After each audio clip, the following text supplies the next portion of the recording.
la pantalla y mostrarles un poco cuál es esta idea desde el título de la propuesta, ¿no? Este título que yo pensé para el encuentro tiene también como, para que ustedes busquen, yo al final les dejo esa otra invitación también, es el desarrollo que yo tengo en un artículo, uno de los primeros artículos en el que planteo la tesis. Entonces, toda la información que yo les esté dando, además de que está muy sintética en el PowerPoint, la van a encontrar extensa y con todos los datos de referencia bibliográfica y demás la revista El Taco en la Brea, el número 2 de la revista. Si ustedes ponen mi nombre y mi apellido, les va a salir y está al final el enlace para que puedan buscarla en una revista científica de libre acceso.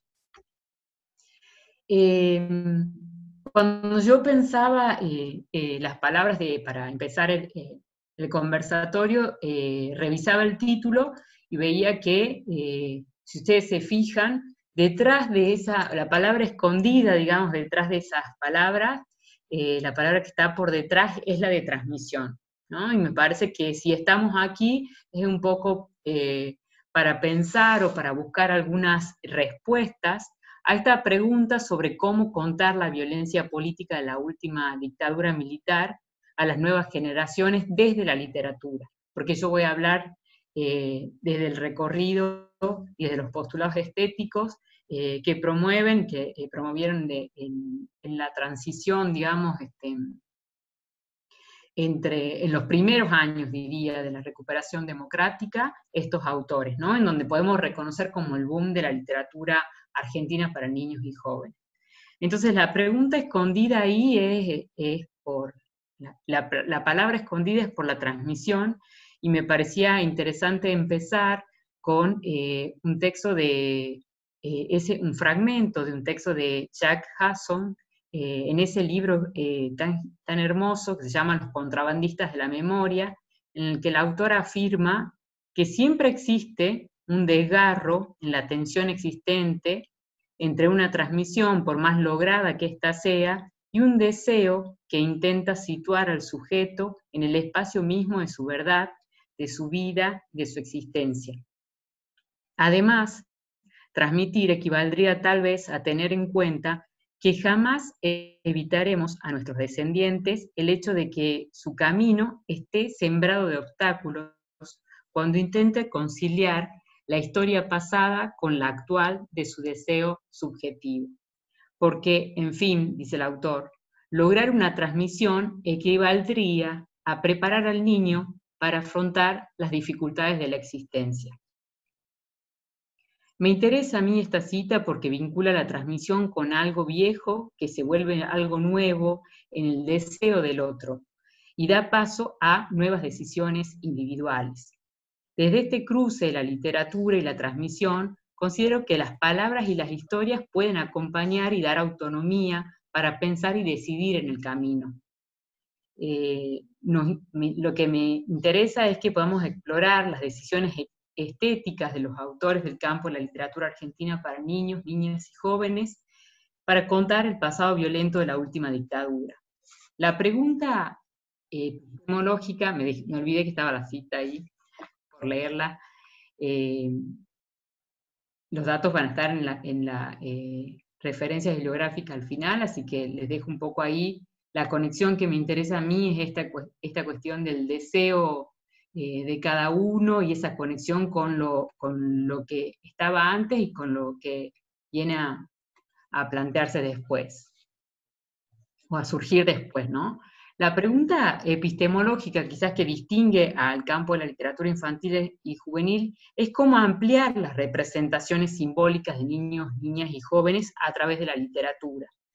Y a esa pregunta, o para responder a esa pregunta, el campo toma en cuenta diferentes concepciones de literatura y de lectura y cuestiona el rol de los adultos en la formación de lectores y encuentra en la infancia un momento privilegiado para acercar la literatura a los chicos. Esta investigación se encuentra en una zona de borde disciplinar, porque tomo ese concepto de la Analía Gerbaudo pensando que hay muchas investigaciones que necesitan del aporte de otras ciencias para encontrar respuestas a determinadas preguntas que ofrecen desafíos epistemológicos. Entonces, este trabajo se inscribe entre los límites del campo de las memorias y los estudios literarios, y toma también los principales desarrollos de el campo de estudio de las infancias, para presentar de manera complementaria y desigual esa relación entre memoria e imaginación. Esa complementariedad y esa desigualdad planteada en términos de Paul Ricoeur, ¿no? Cuando dice que la memoria y la imaginación aluden a representaciones de algo ausente. La memoria siempre se encuentra ligada de una u otra forma a lo que realmente sucedió, y la imaginación se desarrolla en el ámbito de lo imposible, de lo irreal. La otra pregunta que también está que les planteo desde el principio, ¿no? ¿Cómo contar? Y para eso vamos a desarrollar el corpus de lecturas y las colecciones que siguen a continuación. Pero hay tres ejes que organizan esta propuesta. El de narrativas, el concepto de narrativas, el concepto de subjetividad y el de imaginación o fantasía, que hay algunos autores que distinguen, pero yo los empleo como sinónimos, ¿no? Cuando hablamos de narrativas, ahí sigo los desarrollos de Elizabeth Céline en los trabajos de la memoria, y entonces pensamos en aquellos relatos comunicables que contribuyen a la construcción de sentidos del pasado. Entendemos las narrativas del pasado como un complejo tejido de construcciones superpuestas, de relatos contrastantes, encuadrados en marcos sociales y en relaciones de poder determinadas. En nuestro corpus de relatos reconocemos la voluntad de contar a partir de situaciones narrativas que interpelan al sujeto sobre las normas y concepciones de las relaciones sociales, que permiten reinterpretar la violencia política incluso más allá de los marcos contextuales. En esa línea del campo de las memorias, Rosana Nofal plantea que la posibilidad de transferir, de comunicar la experiencia del horror es factible desde la ficción, por la fantasía, y organiza una primera colección de lecturas. Nosotros tomamos de ese planteo la colección como un modo de leer que se ajusta a la naturaleza fragmentaria de las memorias para dar cuenta de las heridas del pasado, sus interferencias y fracturas, como también de las formas de crear nuevos sentidos y aportar a la transmisión. El otro concepto, el otro eje clave para este planteo es el de subjetividad, que está en el encuadre de nuestro trabajo, está absolutamente ligado con el de lectura, ¿no? Porque la subjetividad, como afirman Kaufman y Jellin, refiere a procesos y dinámicas que constituyen lo propio de la existencia humana: dar sentido y crear sentido, articular de manera singular y única experiencias, representaciones y afectos. Es siempre individual, pero también es social, porque las experiencias, los afectos, están siempre inmersos en lazos sociales. En este trabajo confluyen subjetividad y lectura, porque en este periodo la literatura no solo encuentra un punto de fuga en la aceptación o la transgresión de un orden nuevo, sino también en la posibilidad de ampliar la percepción del lector. Se le otorga al niño, a la niña, como sujeto lector, un lugar prioritario, y a partir de esa operación se busca desarticular la simetría implícita entre adultos y niños. Además, lo subjetivo está muy ligado con la actividad del coleccionista, que en un ratito vamos a ir desarrollando. El tercer eje de esta investigación es el de imaginación o fantasía, y el trabajo con la imaginación también se potencia en este periodo a partir de la irrupción que genera en la literatura para niños la poética de Marilena Walsh, ¿no?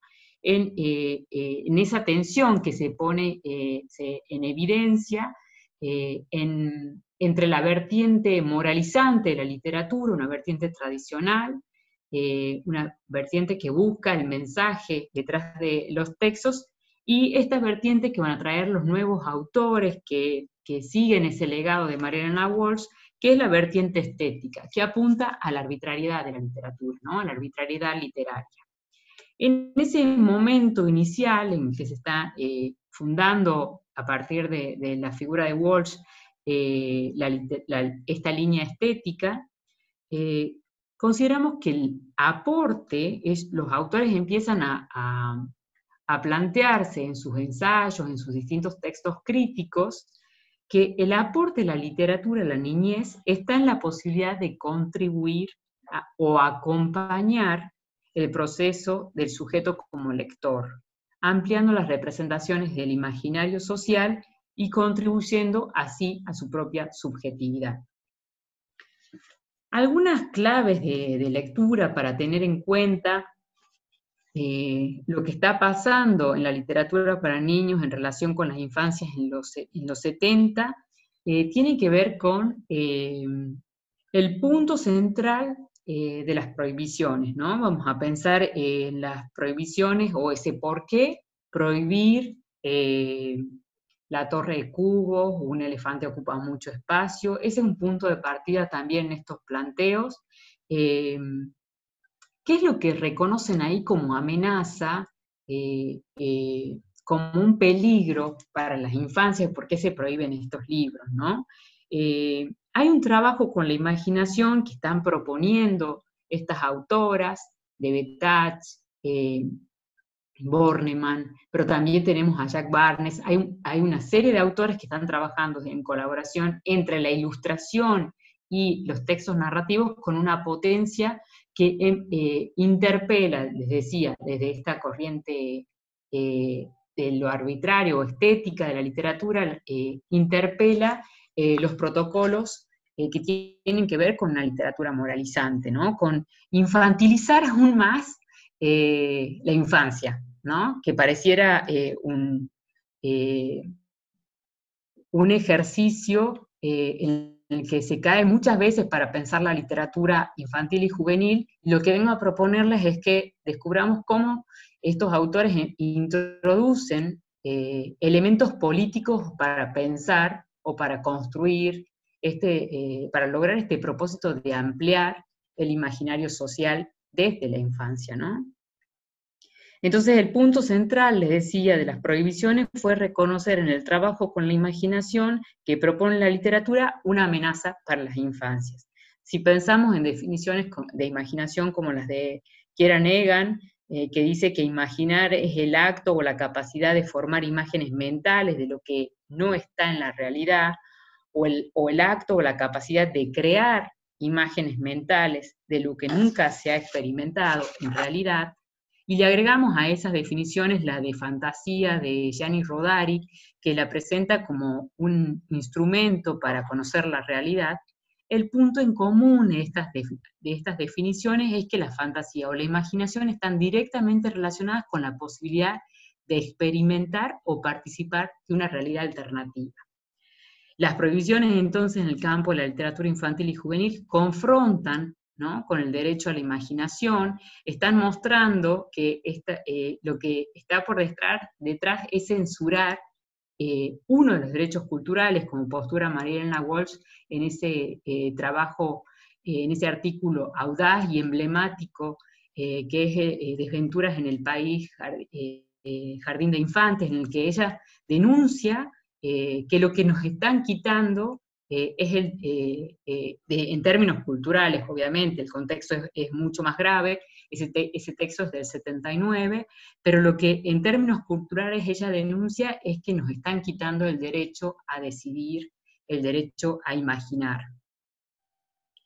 Esto nos permite revisar esas dos posiciones antagónicas en relación con el sujeto lector, la infancia y la literatura. Esos son los ejes que también nos interesa y estos autores vuelven a poner, a darle otra jerarquía, una jerarquía que está muy ligada a una posición política que tiene que ver con una posición estética de pensar a las infancias y a los lectores, ¿no? Entonces esto nos presenta la posibilidad de desarticular la asimetría de la relación entre el niño o la niña y el adulto. Sí, ese va a ser el ejercicio permanente desde la ficción y también como posicionamiento crítico de las autoras de este momento. Y lo que muestra es esa mirada crítica y esa hacia la voluntad de disciplinamiento social y cultural que asumió el aparato estatal en la última dictadura. Una forma de ejercer el poder de manera autoritaria, estableciendo qué leer y qué no leer, qué era peligroso para las infancias y cómo debía ser la literatura para niños y niñas. Todas formas que inciden no solo en la producción de esta época, sino también en la vida de los escritores y escritoras en este momento. Judith Gociol y Hernán Invernizzi, en Un golpe a los libros, afirman que la literatura infantil era un espacio que el ojo del censor vigilaba con firmeza. Se sentían en la obligación moral de presentar a la niñez de aquellos textos que a su entender ponían en cuestión valores sagrados como la familia, la religión o la patria. Esa posición reavivó la tensión entre una literatura moralizante y el desplazamiento hacia una arbitrariedad de la literatura, que ponía en cuestión la figura de autoridad, la transmisión de valores y la autonomía del sujeto para decidir. Mientras que la posición autoritaria legitimaba una literatura que sirviera para formar al lector, al niño, como un sujeto sumiso, la posición estética que promovían las autoras y los autores de esta línea que les presento, incorporaba la mirada política a través de diferentes recursos como el humor, la inversión del orden y la dimensión lúdica del lenguaje. Todas ideas que les suena, si han leído, que les resuenan en la experiencia lectora, si han leído o se han encontrado en el recorrido de cada uno con María Elena Walsh, ¿no? El humor, la inversión del orden, la dimensión lúdica del lenguaje, es lo que están promoviendo como parte de esa mirada política que está detrás de estos postulados estéticos. Los libros emblemáticos entre los libros prohibidos del campo de la literatura para niños, niñas y jóvenes son La Torre de Cubos y Un elefante ocupa mucho espacio, pero la lista, todos sabemos que la lista es mucho más larga, ¿no? Las prohibiciones son una muestra explícita de lo que el régimen dictatorial quería evitar, que era la posibilidad de plantear otras alternativas a la vida social, porque estos y otros textos ponen en evidencia lo inmanejable del mundo ficcional. ¿Por qué pensar entonces, a partir de estas ideas, por qué pensar la colección como un dispositivo literario para organizar lecturas, ¿no? Porque en la colección está también lo subjetivo de quien colecciona un objeto, quien decide qué coleccionar, involucra esa dimensión subjetiva, el lector elige qué coleccionar, qué libros va a juntar, de acuerdo a qué orden les va a dar, y hay un elemento ahí que funciona como denominador común de esa búsqueda que inicia el coleccionista. Yo había seleccionado un texto para empezar, que se llama Oliverio junta preguntas y es de Silvia Schuher, y se los presento a Oliverio para que después sigamos pensando las colecciones. Oliverio coleccionaba preguntas como quien junta figuritas, pero con tres diferencias: que no podía comprarlas en los kioscos, que nadie se las cambiaba y que el álbum no se llenaba jamás. Sabía que no podía comprarlas en los kioscos porque cada vez que lo intentaba, la kiosquera lo miraba con cara rara. Le regalaba un caramelo y le decía, vaya, mijo, nomás. Había comprobado que nadie se las cambiaría porque cada vez que mostraba una pregunta, le devolvían una respuesta. Y el álbum no se llenaba jamás porque el lugar donde escribía las preguntas no era un álbum, sino un cuaderno de tapas duras. Pero volvamos al principio. Oliverio coleccionaba preguntas como quien junta figuritas. Preguntas de toda clase, grandes y chicas, como ¿te gustaría saber por dónde queda el río por el cual el último barco fenicio pasó antes de que la civilización romana llegara a su fin? O bien, ¿cómo te va? Fáciles y difíciles, como ¿de qué color era el caballo blanco de San Martín? O bien, ¿cuál es la raíz cuadrada de 2.800.050? Interesantes y estúpidas, como ¿por qué si la luna es más chica, la veo más grande que a cualquier estrella? O bien, ¿seré el chico más bello del mundo? Cuando empezó, las únicas que juntaba eran las preguntas que se le ocurrían a él. Con el tiempo, los amigos se interesaron por ayudar a Oliverio y le regalaron un montón de las suyas. Preguntas de todas clases, de mujeres y de varones, con respuestas o sin respuestas, aburridas y simpáticas, dulces y saladas, raras y hasta con palabrotas. Oliverio se cansó de escribir preguntas en su cuaderno, hasta que un día se le empezaron a repetir. Bueno, y ahí sigue, ¿no? Pero me gusta esta idea y este personaje de Schuher que colecciona preguntas, pareciera una colección al infinito, y hay un momento en el que empieza a coleccionar respuestas. Así que ahí les dejo otra invitación para que vayan a buscar el texto y lean. Veamos si nos identificamos con ese Oliverio y con ese personaje del coleccionista, ¿no?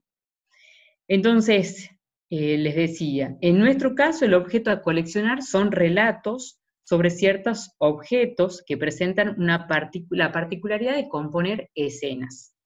En este punto seguimos a Walter Benjamin, quien en el texto Juguetes Antiguos describe una exposición de piezas de coleccionistas, de soldaditos de plomos, de muñecos de confitura, reunidas en un museo de Berlín. Y en esas piezas, en esa exposición, Benjamin reconoce que están componiendo, que construyen una escena.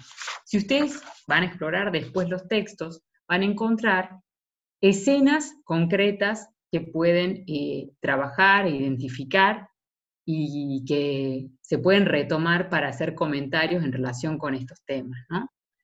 Cada una de las tres colecciones que les propongo compartir en el encuentro de hoy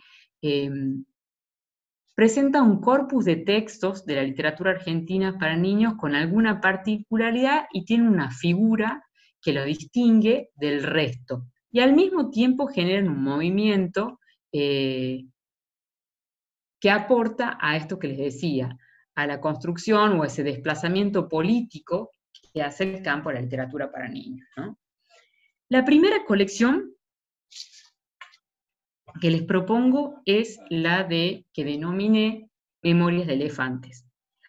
Ahí la metáfora es el recurso unificador y muestra la importancia de las acciones colectivas y la necesidad de no olvidar el pasado.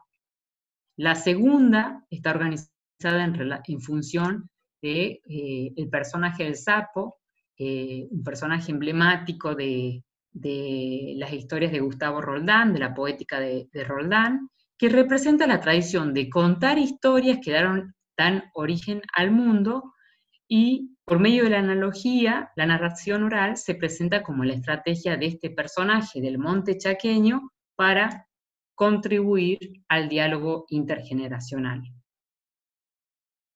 La tercera colección es la de lo monstruoso y tiene la particularidad de inscribir los primeros relatos fantásticos de los autores de esta línea estética que presentan las modulaciones del miedo como un modo de elaborar el trauma. Ahora les voy a pasar, ahora voy a trabajar con cada una de las colecciones y les voy a dejar la lista de textos que va en cada una, ¿no? Pero vuelvo a esta idea de la actividad del coleccionista que lleva esa marca subjetiva, porque es él quien elige los objetos y con su mirada le imprime una huella singular. Piensen que esto también lo podríamos estar relacionando y está directamente relacionado, porque en este trabajo yo me posiciono como lectora para elegir, para seleccionar y para encontrar los sentidos en estas colecciones, ¿no? Entonces el lugar del coleccionista, el lugar del lector es un poco el juego que también les propongo, y esta pregunta de si no podemos pensar nuestras bibliotecas como grandes colecciones, ¿no?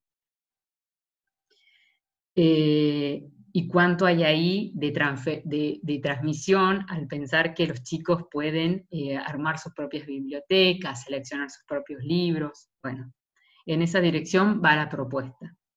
Entonces, en estos objetos hay una mirada particular, que es la huella de quien los une, y también hay elementos que distinguen a cada uno de esos objetos que integran una colección. En este cruce entre subjetividad y lectura que les propongo, estos relatos en los que la violencia política es comunicable, apelan a la fantasía y no se narran de manera directa la tortura ni la violencia ejercida a las víctimas de la dictadura. Estas narrativas exceden las normas establecidas para dar lugar a nuevos órdenes, cuestionar y desafiar la autoridad y acercarle al lector la posibilidad de elegir otros modos de participar del mundo. Voy con la primera colección que me interesa presentarles. Cuando yo empiezo a plantear este tema, surge esta idea de la memoria, de los elefantes, y empiezo a rastrear desde Dylan Kifke los elefantes que encontramos en nuestra literatura argentina para niños. Entonces esta colección está integrada por un conjunto de textos que tienen el elefante como figura común, ya sea como protagonista de las historias o como tema de los relatos. Distinguimos dos momentos en esta colección. Ustedes ahí tienen la lista de textos y en cursiva están los libros a los que pertenecen esos cuentos. Los años que aparecen ahí entre corchetes tienen que ver con el año de publicación, entonces ahí empieza como también esta idea, esta colección puntualmente tiene un orden cronológico, ¿no? Las otras van cambiando en función del objeto, pero en esta, que fue la primera y surgió así como más ordenada por orden cronológico, puedo distinguir dos momentos. Ustedes también los van a ver si van siguiendo el planteo que les propongo. Ese primer momento da cuenta del andar de los elefantes censurados por la represión dictatorial, y el segundo momento es el del modo de vivir de los elefantes en marcos sociales más democráticos. El texto con el que se inaugura la colección es Dylan Kifke, de Marilena Walsh, esa novela del 66, que tiene como protagonista al elefante. Se trata de una mascota fuera de lo común, de lo que puede ser una mascota, un perro o un gato como mascota, que desencadena una serie de acciones acordes con su tamaño. Este personaje está construido y la historia está construida entre dos mundos que se oponen, ¿no? El mundo real, el de los adultos burocráticos, y el mundo fantástico que cualquiera le gustaría compartir por las acciones inesperadas, ¿no? El recurso dominante en esta historia es la parodia. Al proponer un orden contrahegemónico como ley natural del relato, allí se aporta a los nuevos protocolos de la ficción, ¿no? Además de instalar en la literatura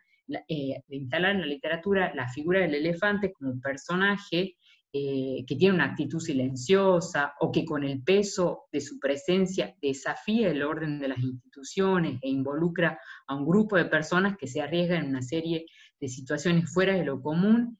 Esta historia incluye o incorpora ese elemento lúdico que distingue a la poética de Marilena Walsh, tanto en la configuración de los personajes como en los juegos que propone el lenguaje. Si ustedes recuerdan ese texto, si no lo han leído, se los recomiendo. Van a ver que es permanente la interpelación al lector, los juegos con las palabras, como formas también nuevas de dirigirse al lector. Piensen que es una novela en el 66, una novela que tiene capítulos, y está pensando y está desafiando incluso los cuentos que suelen ser el género tradicional con el que se trabaja en la literatura para chicos, ¿no? En este caso aborda un género extenso, ¿no? Que supone nuevos desafíos para el lector, y desde ese lugar también está proponiendo o posibilita, dándole la posibilidad al lector, al niño como lector de otros textos, y lo saca de ese lugar subestimado del lector infantil, ¿no? Fíjense ese movimiento y la fuerza de ese movimiento, que es, entre otras, muchas de las grandes apuestas que hace y los aportes de Mariana Walsh al campo. Entonces, Dylan Kifke desafía todas las normas, no entro en el texto, ustedes ya pueden leerlo y ahí van a encontrar cuántas cuestiones que tienen que ver con lo político se resuelven y empiezan a partir de esa llegada del elefante a la puerta de la casa del personaje principal, de la narradora. El segundo elefante que les propongo que puedan buscar, con el que puedan encontrarse, es el de el cuento Gui, que está en Monigote en la arena, un libro de Laura de Betach. Este cuento toma como eje central el miedo a desaparecer. Fíjense el año. Este elefante tiene miedo a desaparecer y su capacidad para movilizar al resto de los animales del circo en el que trabaja empieza a hacernos establecer algunas relaciones con un elefante que ocupa mucho espacio. La sensación que le provoca distinguir su reflejo en el agua y el miedo cuando la imagen se disuelve es la misma que experimenta al pisar una piedra, caer y desaparecer. A partir de esa experiencia, Gui modifica su comportamiento y empieza a repetir una frase en la que confluyen inevitablemente la ficción y la realidad. Un elefante ocupa mucho espacio, si cae de espaldas, desaparecerá. Eso es textual del cuento. Para algunos críticos esta referencia puede resultar algo forzada, ¿no? Porque ahí directamente estamos pensando en las desapariciones, por el contexto, estamos pensando en las primeras desapariciones de personas. Sin embargo, consideramos que el punto más provocador del relato está en la comparación explícita y la pérdida de valor referencial de la metáfora, ya que en ese momento se borra la dimensión posible de la imaginación para acercarse a lo real de la memoria, ¿no? Esta atención, estas características de qué pertenece a la memoria, qué pertenece a la imaginación, aquí esto está mucho más claro. Después de largo tiempo, Gui se siente atraído por la música, se olvida por un instante del miedo, se pone a bailar y otra vez se cae jugando, pero entonces comprueba que no desaparece. En este cuento, el elefante representa el miedo a moverse, a decir algo, a perder su cuerpo, a arriesgarse. Miedos personales que reflejan sensaciones colectivas ante la pérdida de libertad para expresarse. Es posible leer en la imposibilidad de actuar de este elefante provocada por el miedo la referencia al comportamiento social, ¿no? Donde no hacer y no decir eran formas de resguardar la vida. El elefante experimenta el miedo y los efectos que éste provoca, como así también la posibilidad de salir de esa situación paralizante y resolverla a través de la movilización de algo externo a él. En este punto es difusa esa frontera entre realidad y fantasía en la que se construye el relato, y vemos cómo esa dicotomía propia del campo de la literatura infantil se mantiene en algunos textos que vamos a reconocer entre los 60 y los 70. Otro personaje de esta colección es Víctor, y ustedes si han escuchado, se dan cuenta que lo que hace Bornemann es tomar una parte de esa afirmación de Gui, o sea, es un cuento fundamental porque está directa, es el que da el pie para un un elefante ocupa mucho espacio, que es el cuento que todos, o el libro, es el cuento dentro del libro que contiene 15 relatos, es el cuento que nos permite reconocer o lo identificamos con las prohibiciones, ¿no? Entonces acá el protagonista de Un elefante ocupa mucho espacio, el texto de Bornemann es Víctor, un elefante que piensa en grande. Vemos que esa frase, en este recorrido nos damos cuenta que esa frase viene del texto de Debetach, y entonces ahí podemos reconocer este mundo del circo como común a los elefantes. Ven cómo vamos encontrando algunas características comunes. Víctor vive en un circo y un día se rebela y logra convencer a sus compañeros de que deben modificar su forma de vida y consigue promover una huelga. El motivo es la lucha por la libertad de los animales que los domadores tenían prisioneros en las jaulas. La propuesta de Víctor tiene que ver con selva que la mayoría de los animales del circo no conoce. En clave de ficción también hay una propuesta social para revertir la situación de opresión en que el país estaba atravesando. Los recursos de los que se vale esta historia son la inversión de roles entre animales y hombres, como así también la metáfora presente entre el pensamiento del elefante, su propuesta y su tamaño. Es importante, vemos ahí en la acción de Víctor esa alternativa de modificar el orden y recuperar la vida natural, o por lo menos la posibilidad de cambiar las reglas del juego, ¿no? En un plano metafórico es el revolucionario que logra persuadir a los otros y en este caso mejorar las condiciones para todos. Es importante considerar este cuento sin perder la totalidad de los textos a los que pertenece, al libro al que pertenece, porque en realidad hay 15 historias y todas tienen que ver con elementos que cuestionan las normas, que ponen en tensión las formas de intervenir de la violencia, ¿no? Entonces ahí estamos con el tercer elefante de esta colección.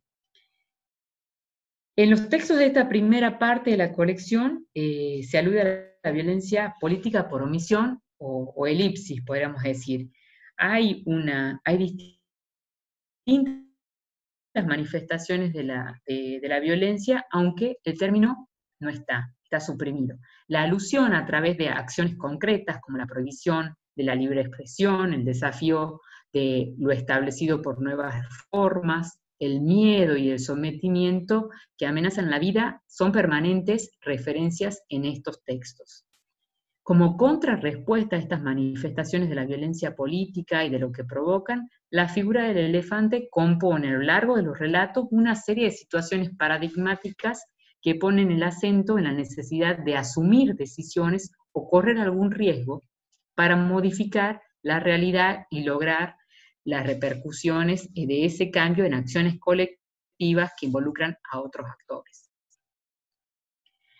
La otra parte, la segunda parte de esta colección estaría, digamos, tiene como marco o subtítulo estos elefantes en democracia. Se inaugura con un texto de Gustavo Roldán, del 84, ¿Quién conoce un elefante?, que lo que viene a hacer es a poner en cuestión, a recuperar un poco esa figura del elefante que ha sido censurado, ha sido prohibido, y en ese cuento la vizcacha y el sapo se discuten por la apariencia del elefante, ¿no? Por cómo esa pregunta del título es la que da lugar al diálogo, pero hay en este recorrido, si pensamos en este recorrido, ahí encontramos en ese texto la voluntad de recuperar la memoria, ¿no? De recuperar la figura del elefante como un personaje ya cargado de sentido en la literatura para niños.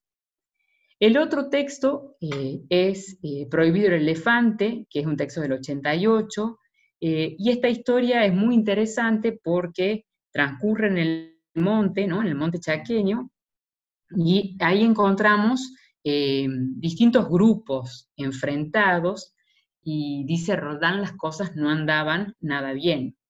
La pelea se desata en este cuento porque el Quirquincho andaba diciendo que el elefante era del tamaño de un ratón, y el oso hormiguero decía que el elefante era del tamaño de un caballo. Esta discusión toma otras dimensiones cuando el jaguar, que sostenía lo primero, y el puma, que defendía la segunda posición, se enfrentaron y decidieron ir a elecciones para definir este tema. La más enojada por este malentendido era la pulga, que conocía de verdad, porque había trabajado en el circo, conocía al elefante. Y sabía que esta discusión no tenía sentido. Entonces, cuando empezó la campaña, la pulga quiso poner carteles, pero no la dejaron porque las leyes le prohibían opinar a todo aquel cuyo nombre empezara con pul. La historia sigue con situaciones irónicas que provocan risa y al mismo tiempo que dejan ver el abuso de quienes tienen el poder, ¿no? El resultado de las elecciones en el monte dio un empate entre los grupos y ambos en esa situación deciden que el elefante no existe. En esa lógica del relato habilita una referencia indirecta a esa posición inicial de los discursos sociales, ¿no? Podríamos pensar ahí en la teoría de los dos demonios como ese intertexto para ver qué pasa, cómo se interpreta ese hecho en relación con lo que estaba pasando en ese momento, ¿no? Entonces la pulga, volvamos al relato, la pulga, que se acordaba muy bien del elefante, se puso a escribir carteles que, citando a Adolfo Bioy Casares, decían: el mundo atribuye sus infortunios a las conspiraciones y maquinaciones de grandes malvados. Entiendo que subestima la estupidez. Y con ese trabajo casi de hormiga, lanza una campaña para difundir este mensaje y logra llegar a los animales más chicos, al bicho colorado, a la vaquita de San Antonio, al piojo chamamecero, que arman una cadena y comparten sus ideas con otros animales hasta que la historia llega al narrador, y así la pulga hace justicia y logra difundir su pensamiento, ¿no? Esa escena final del relato representa también una mirada optimista del autor hacia las futuras generaciones y deposita ahí la acción de los animales más pequeños del monte, eso no es menor, los animales más pequeños del monte chaqueño, que son los que tienen la posibilidad de llegar a la verdad, ¿no? Ese cuento da para mucho más, pero no me extiendo por el tiempo y porque nos quedan dos colecciones. El último cuento de esta colección es El genio del basural, de Ricardo Mariño, y en ese texto es muy importante porque en el contexto, en el 95, se trata de un año clave para la memoria colectiva, no solo porque se escuchan las primeras voces de los victimarios, sino también por el surgimiento de una cantidad de producciones culturales, textos, películas, relacionadas con el tema que dan cuenta de las distintas formas de elaborar el pasado, ¿no? El cuento relata la historia de Sebastiano Terremoto, un chico de barrio que rodea un basural, quien encuentra una especie de tetera oxidada y abollada, y al frotarla sale un genio, malhumorado. Terremoto busca a su amigo Rengueira y juntos le piden al genio como primer deseo un elefante. La presencia de la lámpara, bueno, ya ahí está aludiendo a todos esos intertextos clásicos, ¿no? Aladino y la lámpara maravillosa, Alí Baba, bueno, los relatos maestros que se activan ahí detrás de esa figura. Pero la característica acá que tiene este elefante es que piden un elefante como deseo en un contexto, en el contexto del basural, y ahí hay un montón de cosas que están relacionadas con ese deseo y también con la figura del elefante, ¿no? En esta parte de la colección, la figura del elefante se distancia de la violencia política, como aparece enunciada hasta acá, para evocar lo perdido durante la dictadura de manera más difusa, ¿no? En este caso se deja ver fragmentariamente la imposibilidad del diálogo, la interacción de puntos de vista y la posibilidad de recuperar en ese espacio a través de la palabra. A diferencia de la primera parte, esta colección en la segunda parte de la figura del elefante se relaciona con la posibilidad de pensar y expresarse, de discutir y actuar, de pedir y elegir, acciones que tienen que ver con la práctica democrática. Se recupera la posibilidad de dialogar o de asumir posturas nuevas, como nos sugiere esos primeros cuentos, y en el segundo grupo se pone en manifiesto posiciones arbitrarias, dominantes, que resuelven las disputas por vías autoritarias, y a fuerza de trabajo minucioso, otras lógicas permiten revertir esas situaciones, ¿no? En este sentido, el último texto de esta colección logra representar la posibilidad de construir nuevos sentidos, y la función desalienante de la literatura se evidencia aquí en esa construcción de una alternativa, porque en el recorrido, el deseo, en el recorrido de esta colección, el deseo por un elefante tiene otro sentido, porque está también la posibilidad ahí de lo que representa el elefante a lo largo de esta trayectoria, ¿no? De este itinerario. Entonces, un poco ahí la apuesta es poder pensar en eso.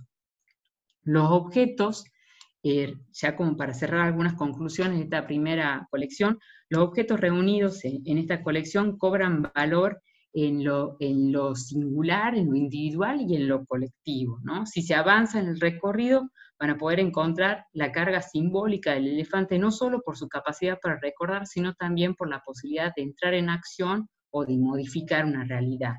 La metáfora del elefante compuesta a lo largo de la colección representa las posibilidades o imposibilidades de los hombres para actuar ante la violencia. Bueno, podemos decir ahí mucho más sobre lo que el legado, lo que representa, la posibilidad de convertirnos ahí en herederos de esa metáfora y darle nuevos sentidos, ¿no? Los modos en los que se representan las formas políticas en esta primera colección dan cuenta de estos desplazamientos que se hacen desde la ficción. La lista de textos para recorrerlos queda, y como les digo, son textos que se consiguen, ¿no? Y que pueden hacer ustedes mismos sus propias experiencias de lectura.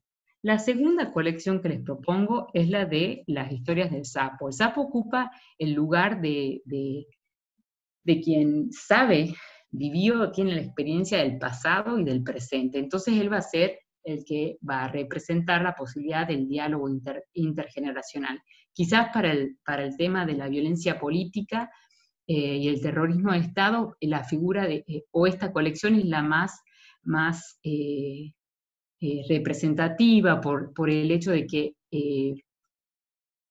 da las herramientas o propone, nos permite pensar también desde un lugar, porque acá, si en la colección anterior el recurso era la metáfora, en esta colección el recurso es la analogía. Entonces nos encontramos con muchos paralelismos, con muchas relaciones de lo que pasa en el monte chaqueño, que tiene que ver con formas de resolver la vida política, la vida en sociedad, ¿no?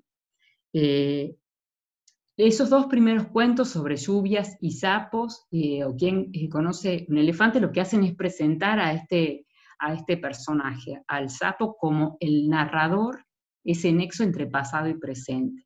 En Un monte para vivir nos encontramos ahí con una primera representación de cómo vive un colectivo de animales, a partir del monte, cómo viven estos animales, y nos damos cuenta cuáles son las formas en las que se resuelven determinados problemas, qué lugares ocupan los distintos animales a partir de sus características en ese colectivo que construye Roldán.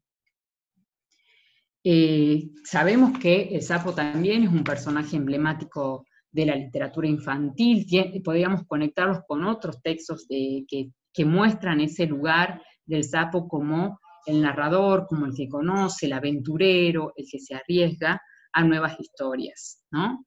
Entonces aquí lo que viene este personaje es a contarle esas historias que trae de años, a los personajes. Y hay también una identificación, si ustedes revisan el paratexto que acompaña, cada cual se divierte como puede, hay una intención, hay una identificación del autor, de Roldán, con este personaje.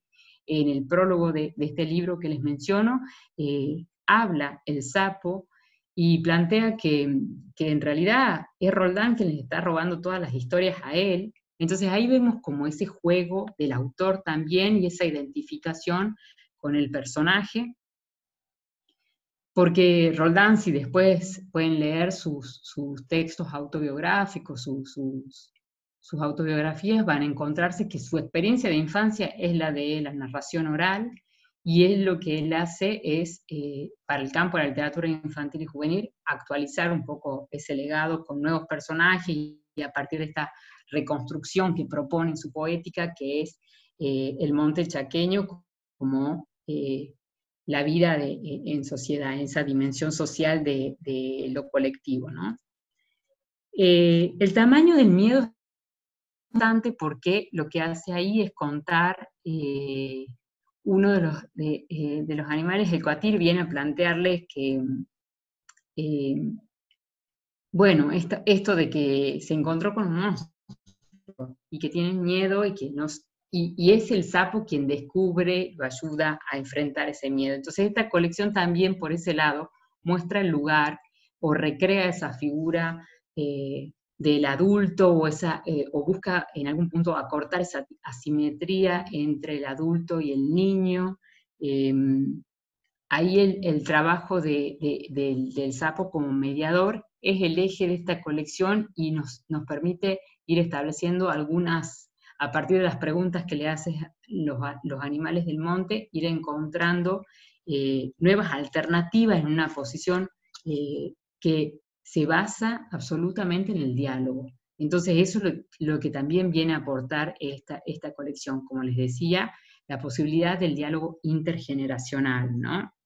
Y los textos que están en Sapo en Buenos Aires, gustos son gustos, y las reglas del juego, lo que vienen a mostrar es cómo viven en Buenos Aires, y la pregunta es el sapo ha viajado a Buenos Aires, entonces les cuenta a los animales del monte chaqueño cómo se vive en Buenos Aires, y los animales no pueden creer, porque bueno, ahí aparece un juego que se llama Gobernar, y les leo solo un pedacito como para que ustedes vayan y busquen y piensen en estos textos.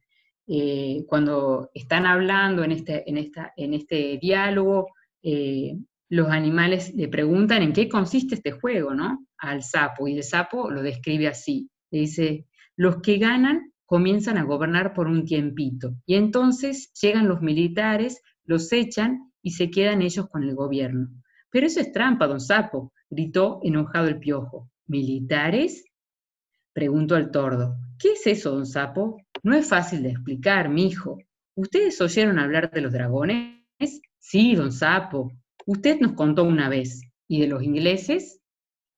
Sí, don Sapo. Usted nos dijo que eran peor que los dragones. Bueno, entonces se pueden dar una idea. Los militares son como dragones ingleses. ¡Qué bicho más peligroso!, dijo temblando la paloma. Les digo, este texto, este fragmento que les leo, que está en las reglas del juego, son textos en los que ya, como les decía hace rato, el recurso es la comparación. Aquí la analogía es directa con la realidad, y si hay algo que distingue esta colección es eso, que a diferencia de la anterior, que se construye a partir de la metáfora, esta toma como eje esos hechos que además nos permiten desde el diálogo ir haciendo preguntas e ir dando la dimensión de la realidad, ¿no? Entonces, Roldán aporta eso también en la literatura, y vuelvo a insistir en ese lugar de intermediario, de mediador intergeneracional que tiene el personaje del sapo en la poética de Gustavo Roldán. Esta colección, como les decía, avanza en un doble movimiento. En la voz del sapo se dan a conocer otros tiempos y otros modos de vida, y en las intervenciones de los animales del monte se plantean las alternativas de la vida en sociedad. En esta colección la transmisión se presenta como una tarea colectiva, posible a través de la palabra, pero también como una respuesta individual de los sujetos. Paso rápido por aquí, podríamos extendernos mucho más en los textos. Sobre este artículo también, sobre esta colección, yo tengo un artículo en particular. Después, si les interesa profundizar y reconocer o profundizar en las escenas, pues pueden buscarlos porque están disponibles en internet. Vayamos a la última colección, que es la de lo monstruoso. En realidad es una categoría que tiene como dos dimensiones. Toma como eje a la figura del monstruo, porque todos estos cuentos aparecen de alguna forma, con sentido irónico, para burlarse, monstruos que tienen miedos, ¿no?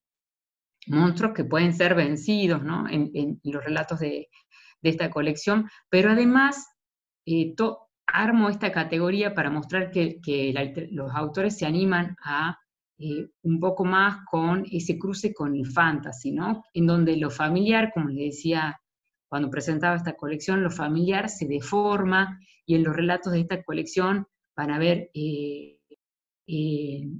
personajes que tienen mucho miedo y que logran vencerlos, como Irulana, en el cuento de Irulana y el Ogronte, o Inés, un personaje, la protagonista de Tengo un monstruo en el bolsillo, que va como desdoblándose, ¿no? Ese mismo sujeto, y como que el monstruo expresa la voluntad de lo que no puede hacer, pero quisiera hacer, ¿no? Entonces esa dualidad, por eso les digo, lo monstruoso encierra también esa zona de lo familiar que se deforma, ¿no? Esta idea muy freudiana de ese entorno familiar, o incluso ese sujeto que se puede desdoblar.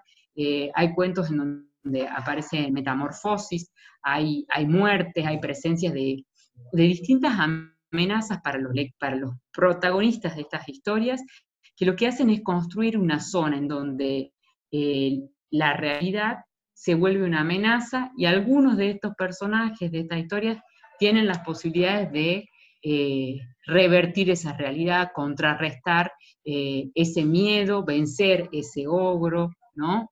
Y logran hacerlo muchas veces en compañía y otras veces de manera individual, a partir de la palabra. Es el caso de Irulana y el Ogronte, y por ahí les leería un poquito, un fragmento de ese cuento, y con eso les dejo la colección para que ustedes la recorran completa, pero sí me interesa mostrar el poder de la palabra en este cuento, en este otro fragmento, en el que Irulana es la protagonista de este cuento y se queda solita porque todo el pueblo escapa cuando el Ogronte se despierta y empieza a comerse todo, la ciudad y todo lo que encuentra a su paso.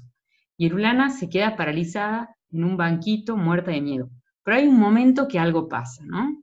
Entonces dice, entonces Irulana se puso de pie en su banquito, y como estaba tan negro todo, ni siquiera era un banquito verde, y gritó bien, pero bien fuerte, lo más fuerte que pudo gritar.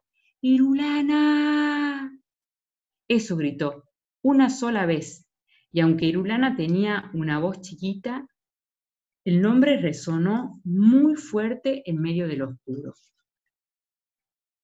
Y el nombre creció y creció. La I, por ejemplo, tan flaquita que parecía, se estiró muchísimo, no se quebró porque era una I muy valiente, y se convirtió en un hilo largo y fino que se enroscó alrededor del Ogronte, de la cabeza del Ogronte, de los pies del Ogronte, de las manos del Ogronte, de la panza inmensa donde estaba todo el pueblo. Y la Ere se quedó sola en el aire, rugiendo de rabia, porque las Ere rugen muy bien, mejor que nadie, y la U se hundió en la tierra y cavó un pozo profundo, el más profundo del mundo. Y entonces la Ere, que rugía como una mariposa furiosa, hizo rodar al Ogronte hasta el fondo de la tierra. En una de esas ustedes ponen cara de no puede ser, y se ríen y dicen que una palabra no puede hacer esas cosas. Y yo digo que sí, sí puede. Prueben, si no, de decir una palabra importante, una sola, en medio de la noche oscura y al lado de un Ogronte. Bueno, en el desarrollo de la colección, ahí yo analizo también porque es muy potente en este cuento que sea el nombre propio con el que se logra vencer al monstruo, ¿no? Al ogronte. Entonces, les dejo ahí el recorrido para que podamos hablar un ratito y para que puedan hacer algunas preguntas más, pero lo que me interesa es que ustedes puedan después ir a rastrear estas ideas en los cuentos, ¿no?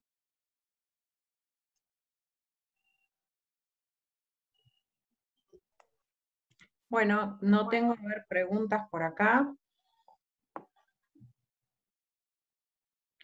No me dejaron preguntas, me dejaron muchas presentaciones y aprovecho para Buenísimo. contarles que estamos con compañeros, compañeras y compañeres de distintas localidades, tenemos y también de distintas provincias y de otros países. Hay chilenas presentes por ahí, muchos otros compañeros que son de otros sitios, hay gente de Chaco, de La Rioja, gente de Bahía Blanca y mucha gente que trabaja con literatura, ¿sí? Entonces eso también está interesante porque es la idea, queríamos acercar este material para que les sea útil, para que lo sigamos replicando a este tipo de investigación. A mí me parecía que por ahí, bueno, los textos, lo que quería mostrarles, digamos, brevemente, es que los textos tienen una potencia muy grande, que yo leí apenas algunos fragmentos, y sí les dejo todos los títulos para que cada uno haga el recorrido por el interior de los textos y vaya trabajando. Está el artículo, como les digo, que tiene el título de este encuentro, está mi artículo en internet, incluso para ir contrastando, para ir pensando algunas de esas cosas, ¿no? Pero me parece que lo importante es poder leerlos a estos textos en esta clave, ¿no? De las colecciones, en ese sentido que proponen, e ir descubriendo cada uno que otras interpretaciones le puede dar, ¿no? Acá hay un mensajito de Jessica Leguizamón que dice súper interesante la charla. Beatriz Peralta dice, me resultó muy interesante los 3 recorridos. Yo lo trabajo en el nivel secundario y terciario, que nosotros acá siempre también destacamos que no hay cuentos para niños, sino que también, Exacto. o qué es niño, nos cuestionamos quién es niño, ¿no? Porque la Bueno, interpretación...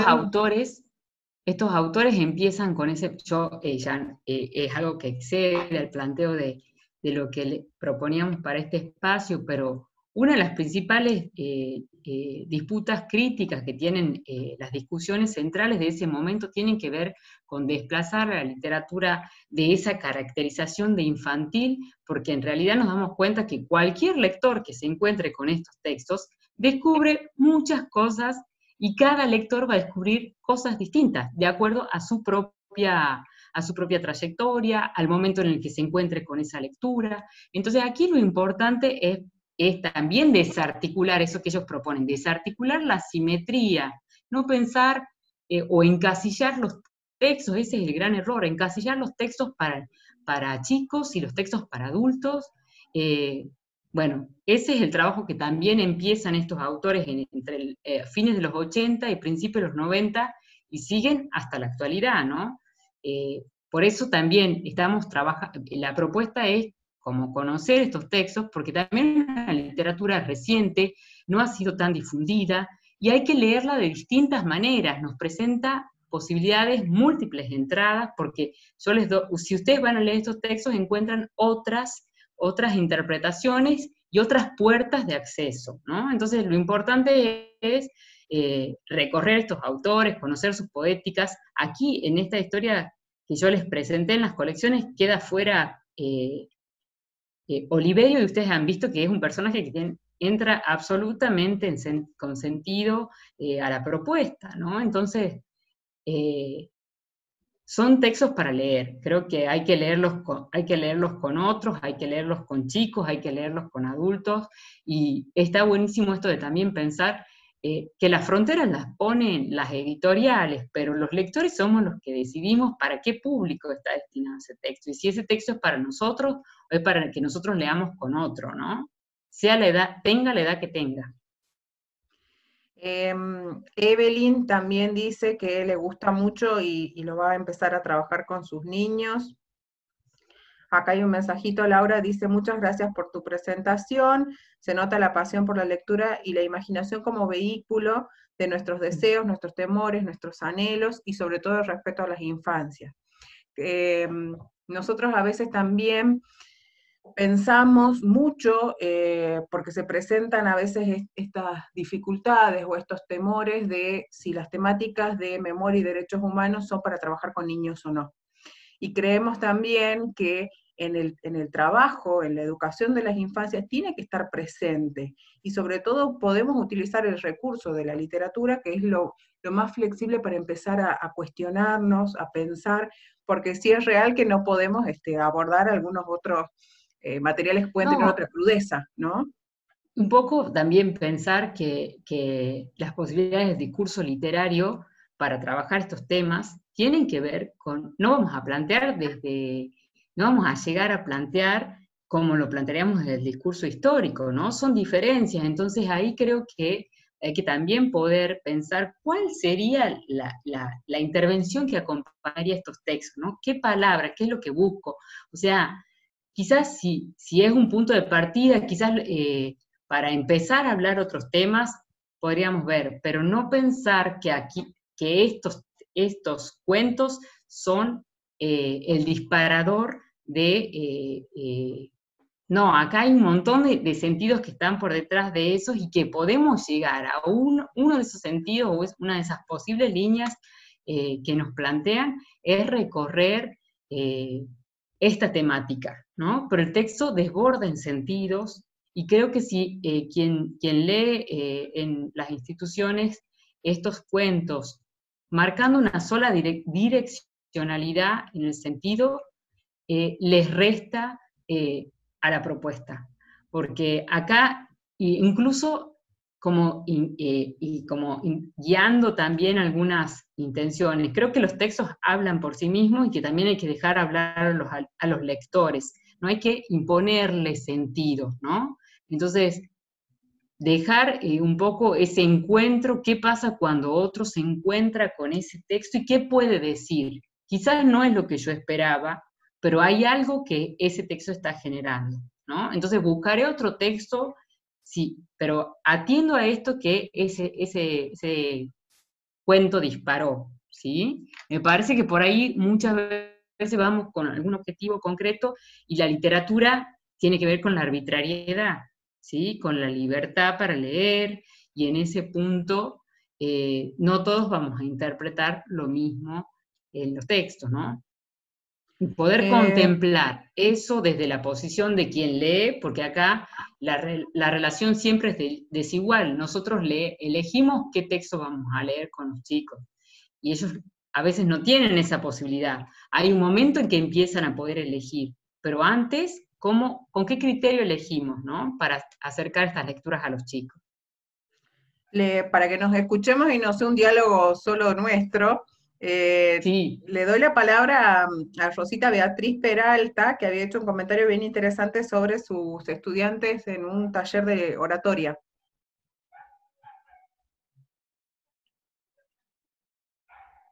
Rosita.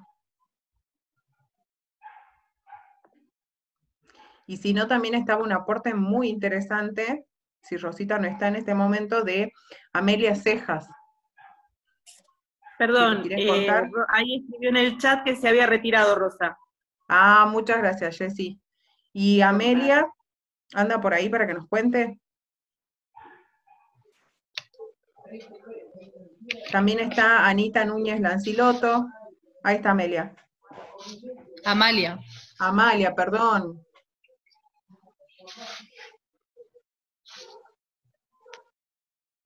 Sí, les cuento. sí.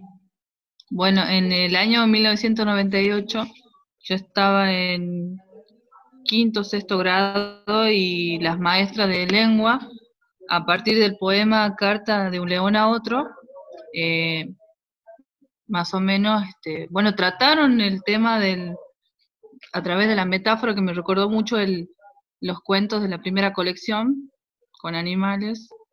Entonces me recordó mucho a ese momento en el año 1998, cuando todavía no teníamos ni un día de la memoria, la verdad y la justicia, y en Tucumán está gobernando, creería que Bussi. Así que bueno, ya estábamos tratando esos temas en esa época.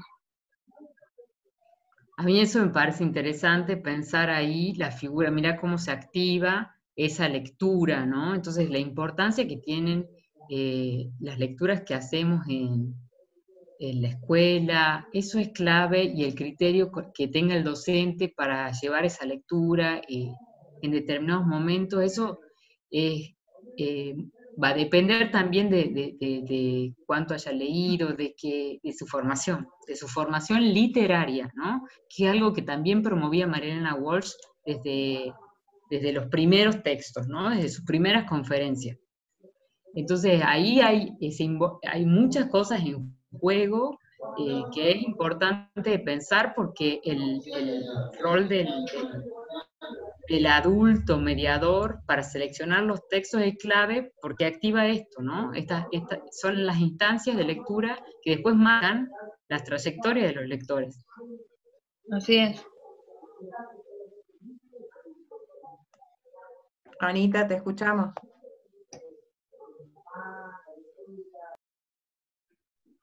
Hola, ¿cómo les va? Bueno, no, yo solo saludar, contar que, bueno, estos recorridos los trabajo con mis alumnos, con los alumnos en la carrera del profesorado en letras en la Universidad Nacional de La Rioja, y a partir de la relación entre el cine y la literatura, ¿no? Que también ahí hay un mundo impresionante, pero a veces, bueno, los textos audiovisuales, bueno, proponen intertextos, ¿no? Con algunos de los títulos que estuviste planteando, me pareció interesantísimo.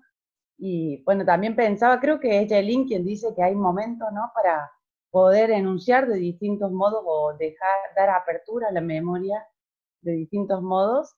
Y pienso, bueno, esto que vos has planteado, primero la metáfora, luego la analogía, ¿no? Y las inscripciones espacio-temporales y contextuales de cada una de esas formas de dar cuenta del horror, ¿no? Del horror que pasó por el cuerpo, por la mente, por el corazón, por los lazos, por la vida entera. Bueno, muchas gracias, Laura, y yo quería pedirte que si pudieses repetir los autores que nombraste cuando diste cuenta de los ejes, y por otro lado, la revista que dijiste, en la que dijiste que está tu artículo. La revista es El Taco en la Brea. Ahora cuando compartan el PowerPoint, al final yo ya no lo pasé, pero ahí está el enlace y está todo el dato. Si ustedes ponen mi nombre y ponen memoria e imaginación, en El Taco en la Brea les sale.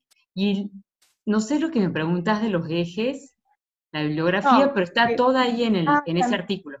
Sí, bien, está todo. Sí. Tanto los textos ficcionales como la bibliografía crítica, Riquer, Schelin, Kaufman, todo lo que nombré, e incluso está más desarrollado, ¿no? Gracias. El PowerPoint, y si necesitan algunos otros datos, los pueden solicitar al mismo mail en el que recibieron la invitación para conectarse hoy, y se los compartimos con mucho gusto, ¿sí? ¿Alguien más quiere hacer algún aporte, algún comentario? Hay muchos saluditos ahí, Laura, después te los vamos a pasar, y muchos cariños y muchos agradecimientos de lo revelador que es a veces descubrir estas colecciones. Y también lo importante que es que sepamos que estas colecciones están en las escuelas primarias y secundarias, porque son parte de las colecciones públicas, que por supuesto en los últimos 4 años no, pero en los anteriores sí se distribuían de manera gratuita en las escuelas de todo el país. Sí, o sea, son textos que también puede ir transitando primero el docente por su parte, y después llegar con esos textos al grupo, ¿no? El itinerario completo, quizás en algún, seleccionando algunos cuentos. A mí me parece que acá lo importante también es que puedan posicionarse como mediadores, como lectores, ¿no? Y eso es, porque ese es el lugar que nos da la paridad para pensar a los chicos como lectores también, ¿no? Y no decir, bueno, elijo, esto vamos a leer hoy, estamos hablando de una diferencia. y estos autores se ocuparon mucho de trabajar esa asimetría, para desarticular esa asimetría desde las historias hasta sus posicionamientos ideológicos en la crítica, ¿no? Entonces, el legado del campo de la literatura infantil y juvenil tiene que ver también con cuestionar eso que parece natural, que es la asimetría entre adultos y niños. O cómo achicarla, ¿no? Cómo acortar esa distancia. Ceci. Sí, no, perdón, estaba retando a mi gato que está haciendo macana. No, yo me parece sumamente interesante la charla, si bien no es mi especialidad, yo me especializo en Egipto, nada que ver.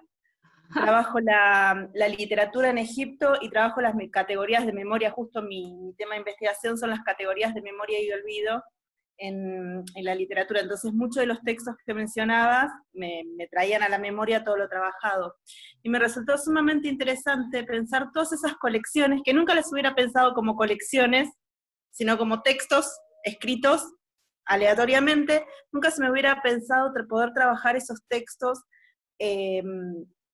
con alumnos de secundaria, por ejemplo.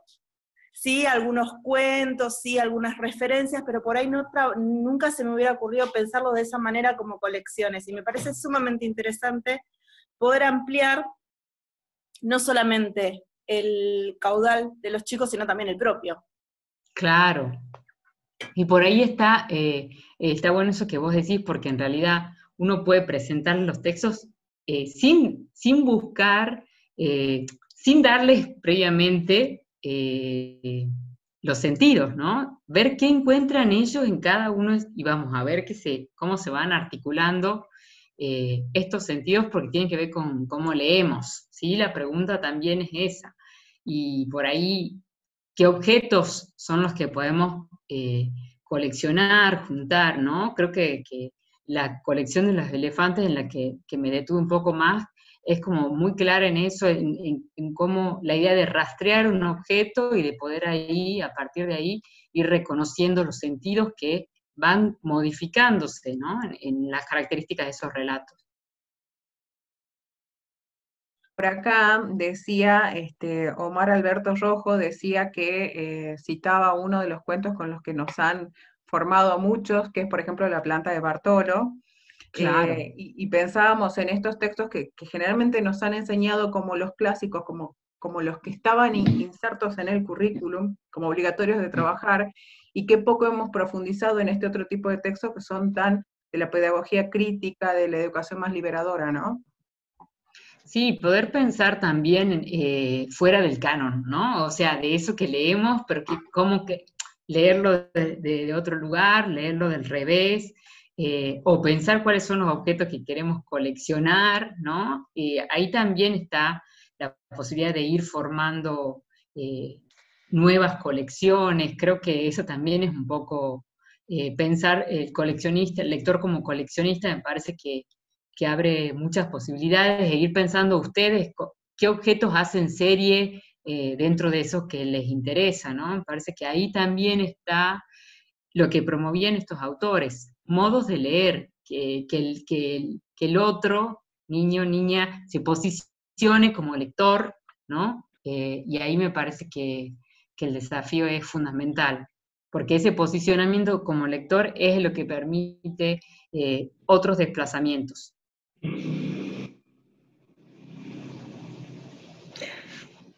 Hola, ¿qué tal? ¿Puedo hablar?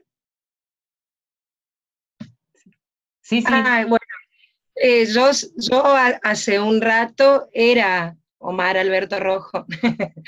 Estaba ocupando mi compañero la computadora y bueno, y entré así, pero soy Luciana Delgado y me presenté en el chat como trabajadora del sitio de la memoria de acá de Resistencia Chaco.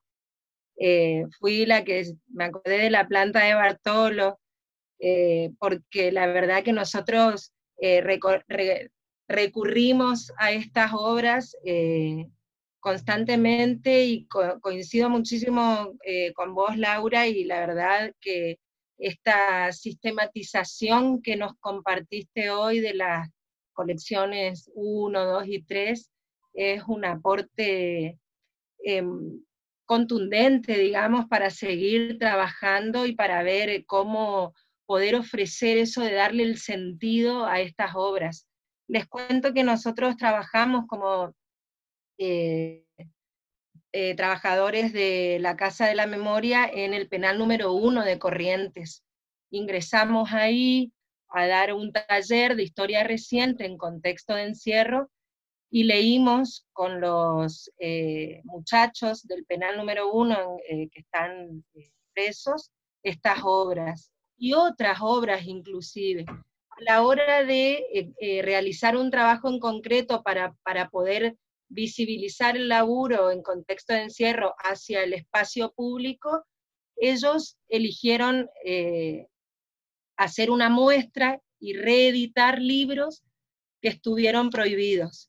Entonces, fue una creación total de ellos poder dar forma a una muestra, a una instalación que se llamó Piedra Libre para los cuentos prohibidos en democracia, ¿sí?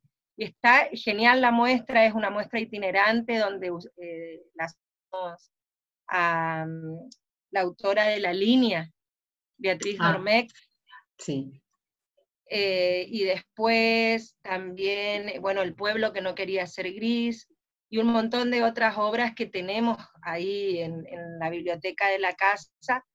Así que bueno, eso nomás quería aportar, que coincido que no es solamente para niños, sino que todo el tiempo hay que interactuar con distintos ámbitos, con distintas generaciones. Eso nomás, gracias. El año pasado, no, en 2016, con otra colega aquí, hicimos una muestra que después se convirtió en una muestra itinerante, que se llamó La Planta de la Memoria, y estaba basada en la planta de Bartolo. Y están por salir algunas cosas que publicamos en internet, pero lo que era un mural que hizo una artista plástica, y tenía una planta enorme, y estaban los distintos momentos que también tenían que ver con la historia y la literatura argentina para niños, ¿no? Entonces, sí, ahí jugamos muchos sentidos. Bueno, fue una muestra que estuvo en el museo aquí, me sale otro nombre, en la San Martín, en el ente cultural de Tucumán, y bueno, fueron varios chicos de escuelas y de distintos colegios y grupos también de terciarios, de docentes, futuros docentes, sí. Porque yo creo que esto que decía Luciana es clave, ¿no? Estos autores también fueron pensados, clasificados como para niños de literatura infantil, y hay que sacarlos de ahí por la potencia que tienen esos textos, ¿no? Leerlos Totalmente. Con niños, pero leerlos con adultos también. Coincido cuando dijiste que no hay que, ¿cómo era? No hay que imponerle el sentido, no hay que imponer sentido a los lectores. Totalmente de acuerdo, aunque por ahí escuchemos cosas con las que no coincidimos. Por ahí nosotros en nuestra subjetividad podemos decir, sí, claro, leer que Bartolo no quería vender sus cuadernos, que él quería ser solidario, y para que los chicos que no tenían para comprar cuadernos, ahora iban a tener gracias a su planta. Por ahí pensamos que todos van a interpretar más o menos la misma línea de pensamiento que por ahí los trabajadores o ciertos compañeros y compañeras tenemos, y nada que ver, vienen nuevas generaciones ampliando también el margen del sentido en contextos actuales que son legítimos. Son otros también, pero que está bueno escucharlos y que podamos nosotros generar ese ámbito para que después de estos cuentos puedan ser expresados libremente, como dijiste hoy también. Por acá tengo anotado cuando nombraste la palabra libertad, para que puedan ser expresados libremente. Que está bueno que eso se encuentre en los sitios de memoria y en las actividades que propongamos y en todos lados. Gracias. Caro, ¿te escuchamos? Hola, soy Carola del Espacio de Memoria Mansión Serie soy de Cava, vivo en la ciudad de Buenos Aires, pero ahí en Morón. Y nuestro espacio de memoria, o sea, está la Dirección de Derechos Humanos, el área pedagógica a la cual pertenezco, vinculado con el espacio de memoria. Pero esto que les quería contar tiene que ver con una experiencia. Durante muchos años trabajamos con una caja pedagógica que venían a retirar docentes de primaria, y se llevaban y hacían circular, a partir de ese proyecto armamos una biblioteca, un espacio de lectura itinerante, con unas alfombras y una gigantografía. Lo hicimos con... ahora se me chispotea el nombre.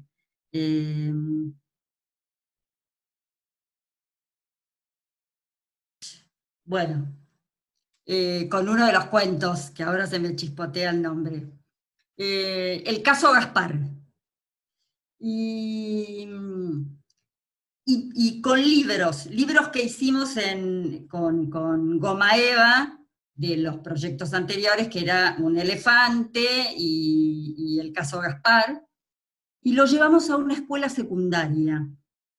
Y pusimos ahí las alfombras, la gigantografía de Gaspar, y los libros del elefante y del caso Gaspar, porque la directora consideró una escuela muy cerca del barrio Carlos Gardel en Palomar, que era una manera de devolverles tal vez algo de lo que los adolescentes de esta comunidad pudieron no haber tenido, que es el espacio de lectura en la casa. Y la verdad que la experiencia fue muy, muy buena, porque efectivamente se tiraban en los momentos de los recreos, se tiraban en las alfombras, agarraban los libros, leían, hacían comentarios, ponían en los buzones, porque había unos buzones muy largos, muy grandes para aportar, para compartir, para proponer cambios, etcétera, etcétera. Y fue eso, fue muy, muy conmovedor después leer las participaciones, y esto de simple y sencillamente el placer de la lectura, sin pensar si es para un niño, si es para mí, nada. Tirarte y leer, y a partir de ahí dar rienda suelta a la imaginación. Y fue muy conmovedor y muy movilizador. Eso, quería contarles eso. Eso, la importancia de esos espacios que estén, que sean de lectura, y sin propósitos más allá que leer. Está buenísimo. Y sí, yo creo que también eso no se genera, entonces por ahí es re importante propiciar. Creo que cuando está, podemos ver que hay otras reacciones, pero si esa instancia, o sea, si no está pensado ese espacio, si no se genera ese tiempo, es como que también es difícil que podamos descubrir que hay lectores. ¿Hay otros comentarios por ahí? ¿Alguien más que nos quiera hacer algún aporte? A partir de este conversatorio, si es que surgieran algunas experiencias que puedan llevar con sus estudiantes, con sus grupos de trabajo, en sus sitios, estaría buenísimo que después las compartamos, porque bueno, esto también nos enriquece a todos y a todas, ¿no? ¿No hay más? Bueno, entonces los vamos a invitar a que si tienen ganas y si se prenden, activen la cámara un segundito, se me los ponen lindos, por favor, se me los peinan, porque vamos a hacer como una especie de selfie, como para que nos quede un recuerdito de que estuvimos acá juntos pensando, trabajando y tratando de construir futuro a partir de esta propuesta. Yo les voy a dar un tiempito, voy a contar hasta 3 para que pongamos la mejor cara que tengamos este día y a esta hora, y hacemos la fotito.